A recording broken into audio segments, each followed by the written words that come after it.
Hey, yo, for Wrestling Podcast listeners, welcome to the show where we don't sing it, we bring it. Help us out and click subscribe to show your support. You know, I'll pause right there because I've opened every show that we've done with Hey, yo, for Wrestling Podcast listeners. Anybody who's a diehard wrestling fan has known from the beginning that my Hey, yo has always been a shout out to Razor-Ramon, a.k.a. Scott Hall.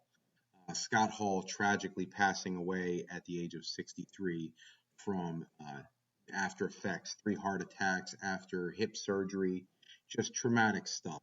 And I know the opening of my shows is typically a more upbeat, happy-go-lucky sponsorship type of thing, but I would not be able to do this episode and continue forward without pausing after my initial opening line because it was always inspired by the bad guy. I remember being a kid growing up thinking about Razor-Ramon and how influential he was on me as a character. He was a guy who in WCW, even going before that, all the way back to AWA days, good-looking guy, kind of looked like Magnum P.I. back in the early 80s kind of character and never really had it. He went to WCW, became the Diamond Stud, and started to get over just a little bit. Then he hurt his elbow, his arm. He was out for a while. But when he turned up in WWE, I, being a diehard wrestling fan, already knew who he was. I remember watching him as a tag team guy with Kurt Hennig and the AWA as the tag team champions. And I remember always thinking, as soon as I saw Razor-Ramon, like, this guy finally made it. He was pretty much up against it, had never really gotten over, and man, he hit the ground running with Razor-Ramon. And I just thought it was the coolest evolution of a character. I never really liked the fake Cuban accent thing, but I loved the pizzazz, the attitude, the spunk, the character of Razor-Ramon. And hearing the sad news this week, first from Kevin Nash on his official account stating that the family, once they were in position, were going to pull the plug on life support after he had suffered 3 heart attacks over the weekend. That was hard enough to hear.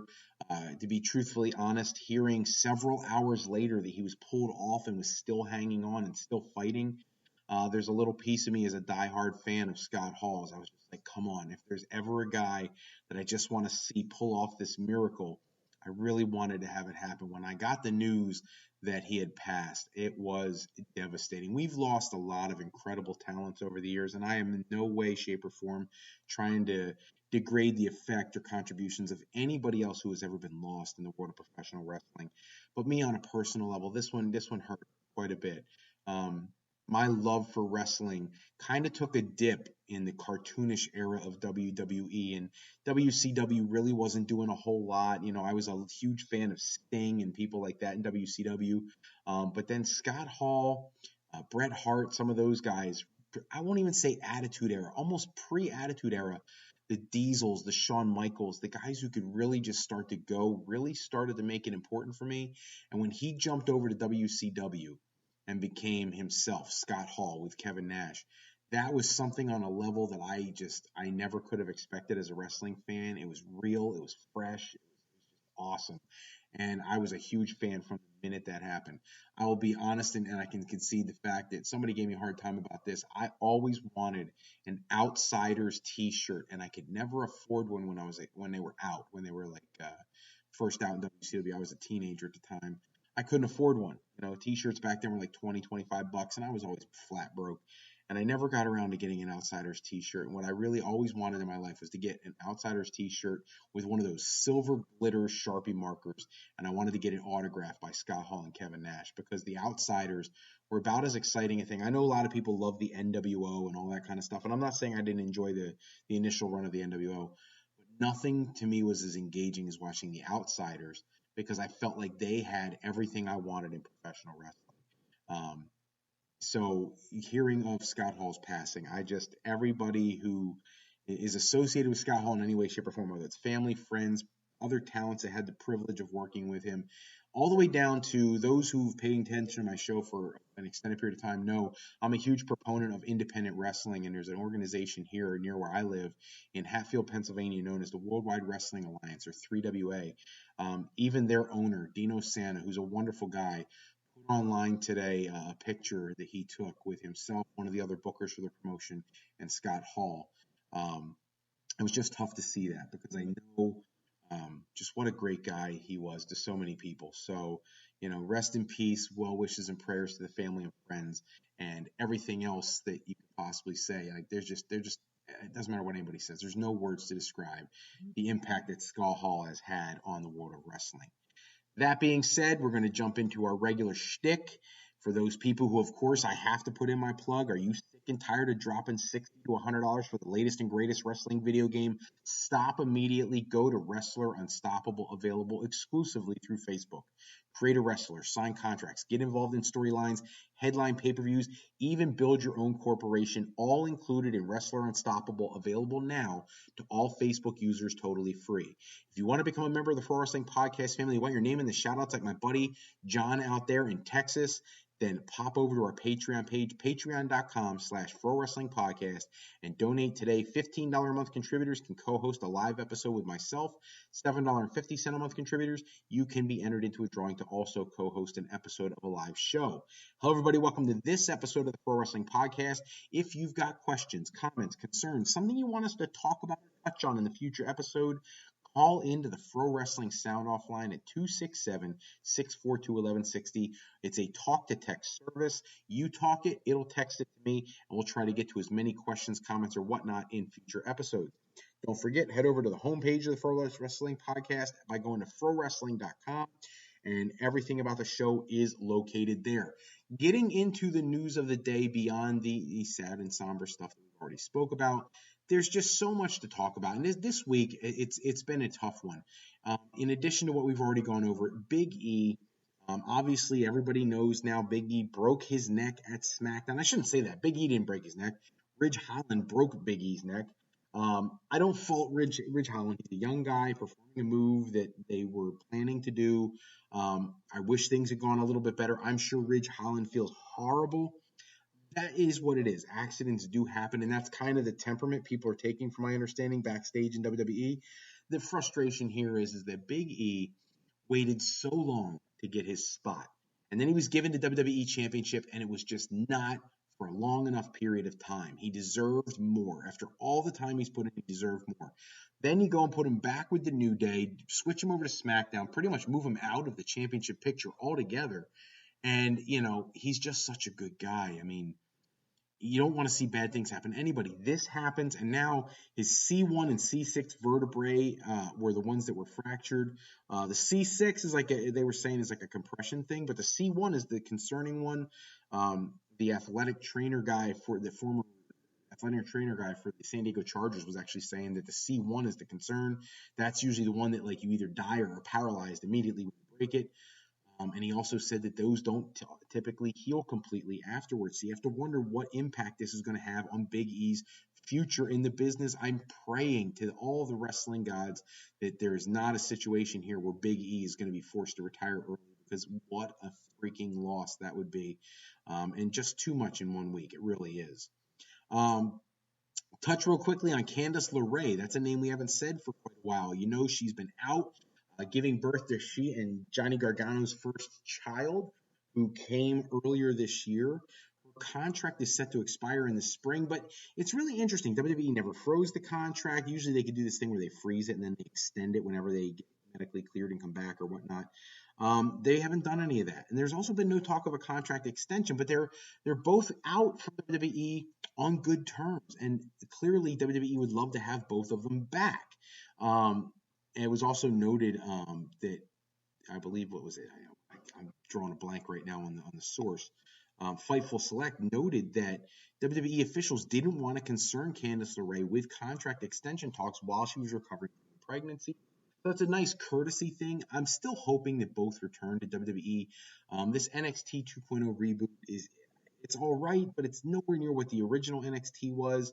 And I'd love to see him come back in the fold. I think he is a piece of fabric to hold NXT together. Without him and some of the other talents, it just doesn't feel the same. So hopefully they'll find a way to work that out. And she's just as valuable on the women's side of things. I think she doesn't get the credit she deserves for being just an incredible in-ring talent. So hopefully both can come back and add something to the 2.0 presentation. Cody Rhodes, always a topic of conversation. Several hints about him at Mania, if you watched Raw, you saw where at different points there were conversations being talked about. At one point, Corey Graves said that Rollins' WrestleMania hopes had been dashed and his dream had become a nightmare. I think both of those are references to um, Cody Rhodes. The word is that Cody Rhodes versus Seth Rollins is still on the table for WrestleMania. Um, at this point, some outlets are saying that it's going to be a surprise Mania thing. Rollins will come out complaining, screaming up and down that he needs a match, and that will be a surprise return of Cody Rhodes. I think what the problem is the wrestling internet community, even myself included, I'm a part of this. We're too informed at this point. Nothing stays a secret anymore. Like, in all seriousness, if none of us had any idea about Cody Rhodes leaving AEW, not being an EVP anymore, we wouldn't even be talking about whether or not um, he was going to show up at WrestleMania or go to WWE or any of those things. People would just assume he was hurt. I mean, let's face it, Miro hasn't been on TV in forever. He has a new contract. So, the fact that we all know that Cody is out of AEW, going to WWE, takes away some of the excitement from his initial debut. And then everybody thought he was going to be there this Monday on Raw. He was not. I thought that was the angle with Kevin Owens versus Seth Rollins for the right to interview Steve Austin was completely ridiculous. And it takes away a little bit of the steam from the Kevin Owens angle. Fans having to think, oh crap, are they really going to do this and put Seth Rollins over and take this experience?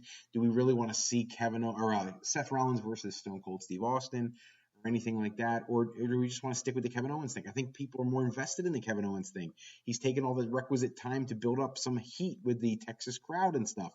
I just think it's just a strange situation, and hopefully they're able to get the plans together, get Cody in place, and hopefully just get things set up for a quality match. And I'm hoping Cody comes out and just absolutely kills it. I hope he and Seth are rehearsing the heck out of this thing if, in fact, he is coming in for Mania. And speaking of Mania, the last topic for the night, because I don't have a ton tonight because of all the somber stuff. I gotta say my 2 cents. Every year we go through this, WWE starts announcing people for the Hall of Fame, and I either love or hate it. And I'm there again. First off, in terms of Batista, there was questions about whether or not he was going to be inducted. He was supposed to be in 2020, then the pandemic hit. Then it was supposed to be last year, but they didn't want to do it last year. He couldn't make the plans work. Then it was maybe this year. Well, now he's not doing it this year. Now the word is he'll be there next year. WrestleMania 39, 4 years after, 4 years after he was supposed to go in the first place. Whatever, don't care. The Steiners. Word is WWE wants to put the Steiner brothers in the Hall of Fame. Now, the complication there is Scott Steiner has always said how much he didn't want to be in the WWE Hall of Fame. You could go on YouTube and find a shoot interview where he complains about, what Hall of Fame? There's no building. There's no this, no that. Why would I want to be a part of that? That's crap, and he makes fun of it. And clearly he doesn't want to be a part of it, but they want him to be a part. So now what does WWE do? They make the offer. If he accepts, he looks like a hypocrite. If he turns it down, what do? They're going to they're going to induct Rick Steiner without him. The Steiner family, from what everybody's noting, is headed to Dallas for WrestleMania weekend. So they'll be there. I kind of hope Scott accepts. I get it. There's no physical building, and I think that's such a waste of WWE not taking the time to build a structure of some kind. And let's be honest, for diehard fans like you and I are, and if you're listening to this show, you must be, we would love something like a Hall of Fame for wrestling. And there's so much memorabilia out there that would really be incredibly valuable. And they could do something where people like Jim Cornette has just got a plethora of wrestling history in his possession, where you could lease things out or have them on loan or donation from people like him and others to really just display the history of the business. So I understand why Scott Steiner would want to be a part of a real brick and mortar one, which there is a brick and mortar Hall of Fame. If you've never heard of it, check out our homepage, prowrestling.com. There's an icon in the middle of the page for the Pro Wrestling Hall of Fame down in Texas. We did an interview with Johnny Mantell, who is the curator of that location at one point. But it would be really nice to see the Steiner brothers go in, one of the best tag teams in the history of the business. So hopefully we'll see that shake out. I have no problem with the Steiners going in. The other one that is being kicked around is Psycho Sid. I think Sid absolutely belongs in the Hall of Fame. Former multiple-time WWE champion, WCW champion. Why not? You know what I'm saying? There are people in the Hall of Fame who don't belong there. And I knew I was going to go here. I was trying to hold it off as long as I could. I complain. Anybody who's listened to this show for the last couple of years has heard me complain. Hillbilly Jim, Coco Beware, People like that being in the Hall of Fame. People who never did anything measurable in WWE. Now, I can argue for Coco that he did a lot in Mid-South and in Memphis and things like that, but nothing on the level that's Hall of Fame worthy. He was a jobber. Now, some people say, well, that's a skill in and of itself, and that's why he's in. Fine. Hillbilly Jim did nothing. Nothing. He was Hulk Hogan's buddy hanging out before WrestleMania 2. After that, he had a WrestleMania 3 match against King Kong Bundy that was a six-man tag that he could barely go. He never contributed, and he's in the Hall of Fame. Now, this year, they're about to do it again, and I hate this because I don't like trash talking anybody unless I feel like it's warranted, and this is not the person's fault, but WWE announcing, oh, by the way, before I get to that, Vader also going in this year, insanely credible, insanely valuable. Vader belongs in there, long overdue. Now, back to what I was complaining about. Queen Sharmell, Booker T's wife, going into the Hall of Fame. He'll be the one inducting her. You know, we know the Undertaker's going in this year. Obviously, he's worthy. Sharmell, I want to wrap my mind around this. Right now, in the women's division, Sasha Banks, Charlotte Flair, Becky Lynch, Bayley. You could even make the argument. Ready? I'll go there. If we're going to put in Queen Sharmell, add up her accomplishments and put them side by side with Alicia Fox. Alicia Fox won the women's championship. Sharmell didn't. Put them side to side with Kelly Kelly. Kelly Kelly's competed in multiple women's Royal Rumble matches. Sharmell hasn't. Put them side by side, I can't believe I'm saying it, with Dana Brooke, a multiple-time WWE 24/7 champion. She's done something, and she's been in the Women's Royal Rumbles, and she was at Evolution. Sharmell was at none of those. You see what I'm saying? There has to be some spot where we decide who is and who is not in the Hall of Fame, and there has to be something. Right now, it just doesn't make sense. Like, if you said to me, there's people who belong in the Hall of Fame, there are tons that belong in there that aren't there yet. And I feel like, there's so many better candidates. Why are we putting somebody in who doesn't belong there? Is it just to have a female on the card? Is that what we're doing now? Put in somebody like Candy Divine or something like that, somebody who just passed away who's great. I get some of them. I get Wendy Richter. I get Alundra Blaze. I get some of them, but I don't understand Queen Sharmell. I don't. She's on the level with Hillbilly Jim. What? She was a valet for Booker T. Like, Miss Elizabeth is not in the Hall of Fame. Elizabeth did more for professional wrestling than Sharmell ever dreamt of doing. And it's not an insult of Sharmell. Let me be very clear. Sharmell is a classy professional wrestling female. She had a great role that she played and did everything she was asked to do. I have no problem with her work. I have a problem with the level of her contribution being a Hall of Fame personality when she hasn't done enough. Miss Elizabeth is not in the Hall of Fame. Queen Sharmell is. Can somebody please explain that to me? Please put it in the comments below. If you can explain why Sharmell's in the Hall of Fame and the wonderful, talented, beautiful Miss Elizabeth is not. I don't understand that.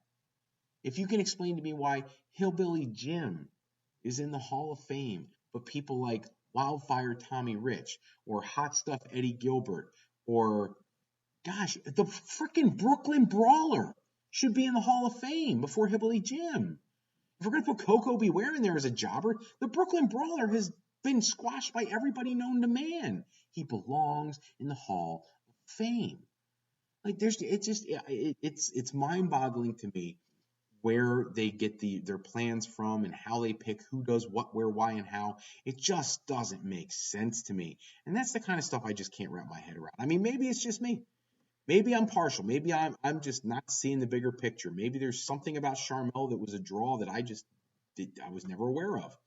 I don't see it. That's all the time we have for this episode, but check back with us next episode where we run down the latest wrestling news and rumors. Special thanks, as always, goes out to bensound.com and purpleplanet.com for producing all the music and sound effects we use in our shows. Today's podcast sponsored in part by Beazle Games, Bringing a new friend to family game night is easy with sketchy people. Showcase your artistic side with this game from Beazle Games by going to ProWrestling.com and clicking the icon in the middle of the screen to pick up your copy today. If you're looking for your next career move, or you're considering college or university life, or you just need some formal training for your next career decision, go to our sister website at frolifeplanning.com for all your higher education needs, as Fro Life Educational Planning is for today, for tomorrow, and for life with Fro Life.